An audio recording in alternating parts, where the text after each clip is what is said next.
The National Democratic Working Group, NDWG, would like to thank the people of Zimbabwe from all walks of life who braved the cold weather on Tuesday, June 25, 2024, to stand in solidarity with Senator Jameson Timba and the 78 youth at the Rotten Row Magistrate Courts in Harare.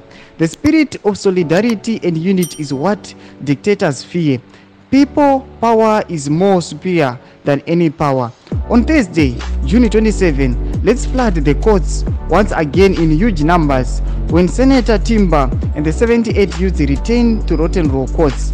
Injury to one is injury to all. Ndo mashoko ari kuda panapa achinogwa nevakomana va National Democratic Working Group muri Zimbabwe. Isati tambokomenda mashoko ndoti subscribe like utina on the bell icon. Tiri kuona the National Democratic Working Group yemunyika yeZimbabwe aiwa iri kuitaura mashoko ekuti aiwa iri kutenga iri kupa gratitude kune vanhu vagara munyika yeZimbabwe vakamira naJameson Timba vachiti aiwa isusu kana tikagwadziwa tikana mumwe wedu agwadziwa tikanomuatendawo tikanomuona aiwa pain inova amongst us tese vachiti aiwa nemusi Thursday kuya muzuva ramangwana kwavachanosangana necourt again ngatizadzei mastreets ngatifladei tinomira nana Jameson Timba nevamwe 78 ava vakacapture nethe Zimbabwe Republic Police vatora mashoko kuti zvamuri kuita vagari munyika yeZimbabwe muri kugona. Aiwa tiudzei mafungiro enyu munoti kudii pamusoro pegratitude iri kupiwa nethe National Democratic Working Group. Nekume section medu musana subscribe kulike chonotira on the bell icon.